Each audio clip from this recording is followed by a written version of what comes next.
ইন্নী হাররামতুল জান্নাত আলাল কাফিরিন, ইব্রাহিম কাফের মুশরিকদের উপরে আমি জান্নাতকে হারাম করে দিয়েছি। বলার উদ্দেশ্য এটা নয়, তার আবেদন গৃহীত হলো না, একজন নবী গৃহীত হলো না। এবার উনজুর মা তাহতা রিজলাইক, দেখো ইব্রাহিম তোমার পায়ের নিচে কি দেখো, ফারাজি বিজিখিন মুলতাতিখিন ফায়ুখাযু বিকায়মিহি ফায়ুলকা ফিন্নার। রাসূল সাল্লাল্লাহু আলাইহি ওয়াসাল্লাম বলেছেন, ইব্রাহিম আলাইহিস সালাম তাকিয়ে দেখবেন চার পায়ে একটা বানর, একটা বেজির মতো পশু দেখতে পাবে।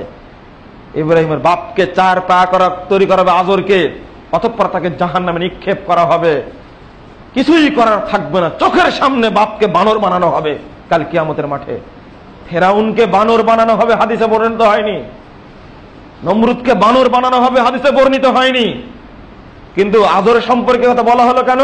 ওকে পায়খানার ড্রেনে চুবানো হবে, কাদায় লেপটানো হবে, ওকে অপমান করা হবে, চার পা করে ওকে জাহান্নামে নিক্ষেপ করা হবে। কারণটা কি? তার চোখের সামনে হক প্রকাশিত হয়েছে, হককে সে বর্জন করেছে, হকের বিরুদ্ধে সে মুখ খুলেছে, ইব্রাহিমের টুটি চেপে ধরার চেষ্টা করেছে, তাকে পাথর দ্বারা গুড়িয়ে দেওয়ার হুমকি দিয়েছে, তাকে দেশ থেকে বের করে দিয়েছে। এই অপরাধের কারণে আজরকে কাল কিয়ামতের মাঠে অবস্থা করা হবে। আজকে যারা দুনিয়ায় আজর এখনো প্রতিপালিত হচ্ছে, সমাজে যে সমস্ত আজর ঘুরে বেড়াচ্ছে, তাদের জন্য এই হাদিসটা বড় ধরনের শিক্ষা। তাদের সাবধান থাকতে হবে। হককে গলা টিপে হত্যা করা যায় না কখনো, মাজারে বসে হুঙ্কার দিয়ে কখনো মানুষকে প্রতারিত করা যায় না। এটা করা হচ্ছে আজকে। শিরকের প্রভাব, যেটা আগে শুরুতেই বলেছি, কাল কিয়ামতের মাঠে কোনো সাহায্যকারী থাকবে না। শিরকের প্রভাব নিয়ে আমরা ভাবি না, আজকে আমাদেরকে ভাবতে হবে শিরকের প্রভাব কাকে বলে। সম্মানিত মুসল্লিবৃন্দ, এখানে একটা জিনিস লক্ষণীয়, আল্লাহ কেন বললেন ওমা ইউমিনু আকসারুহুম বিল্লাহ ইল্লা ওয়া হুম মুশরিকুন? এই পার্থক্যটা করে নিন। এই বাংলাদেশে তিন শ্রেণীর মানুষ রয়েছে। এক শ্রেণীর মানুষ যারা সবাই দলীয় রাজনীতির সাথে জড়িত, সবাই শিরকের সাথে জড়িত। এটা বলাই মুশকিল, বুঝানোই মুশকিল। এটা হয় ফুল পূজায় জড়িত, না হলে দিবস পূজায় জড়িত, না হলে খাম্বা পূজায় জড়িত, না হলে প্রতিকৃত পূজায় জড়িত। আর এইগুলোকে তারা মনে করে এরা সামাজিক ব্যাপার স্যাপার। অসম্ভব হতেই পারে না। আজকে ফুল পূজা সংস্কৃতি কোথায় থেকে আসলো? একটা হিন্দু ছেলেও দেখে হয়তো লজ্জা পায়।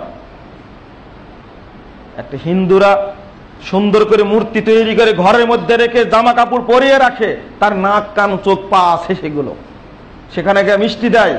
কিন্তু তার চেয়ে কোটি কোটি টাকা একই দিনে খরচ হচ্ছে, শুধু দিবস পালন করতে যে কোটি কোটি টাকা নষ্ট করছে একটা দিবস পালন করতে। এই দরিদ্র একটা রাষ্ট্রের মতো একটা রাষ্ট্রে যদি এমনটা হয়, শুধু দিবস পালনে কোটি কোটি টাকা খরচ হয়, এত খরচ মনে হয় দুর্গা পূজাতেও হয় না। অথচ এরা করছে কারা? যাদের মধ্যে নাকি ঈমান রয়েছে, ঈমানের যারা দাবি করে, মুসলমানিত্বের যারা দাবি করে, তারাই নাকি এটা করছে, স্পষ্ট ভাষায় করছে। অথচ ভাবছে না যে আমি শিরিক করছি প্রতিনিয়ত। বিভিন্ন দিবসে কোন নেতা যদি কবরস্থানে না যায়, প্রতিকৃতিতে না যায়, ওর চাকরিও শেষ, ওর রাজনীতিও শেষ, ওর জীবনটাও শেষ, আউট সঙ্গে সঙ্গে। তাহলে কত বড় গুরুত্বপূর্ণ জিনিস এটা। আর সেখানে কেউ অদৃশ্যে টাকা পয়সা দিয়ে সহযোগিতা করছে, পোস্টার ছাপিয়ে সহযোগিতা করছে। সবগুলো আমল হলে শিরিকের সাথে জড়িত। এটা বলার নেই। যখন মসজিদে জিজ্ঞেস করছি ওয়ান্নাল কুওয়াতা লিল্লাহি জামিয়া, সূরা বাকারা 165 নম্বর আয়াত, যাবতীয় ক্ষমতার উৎসকে, উত্তর দিচ্ছে আল্লাহ। কি চমৎকার উত্তর দিচ্ছে। কিন্তু মুক্তাঙ্গনে জিজ্ঞেস করলে উত্তর হবে জনগণই সমল ক্ষমতার উৎস।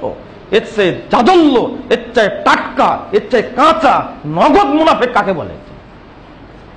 এখানে আল্লাহর উলুহিয়াত শেষ, আল্লাহর রুবুবিয়ত শেষ, আল্লাহর আসমা ও সিফাত শেষ। এখানে আল্লাহকে শেষ করে দিয়ে আবার কবরের কাছে গিয়ে বলছে বিসমিল্লাহি ওয়া আলা মিল্লাতি রাসূলিল্লাহ। আবার জিজ্ঞেস করে মার রব্বকে উত্তর দিতে পারবে না আমার রব আল্লাহ? কোন স্বপ্নে দেখেছে? এটা স্বপ্নে কলা খাওয়ার মতো অবস্থা হয়েছে। অসম্ভব। স্বপ্নের সাথে বিবেচনা করে শরীয়তকে বিবেচনা করা যায় না। এই এক শ্রেণীর মানুষ প্রতিনিয়ত দিনে দিনে শিরিক করছে, ঘন্টায় ঘন্টায় শিরিক করছে।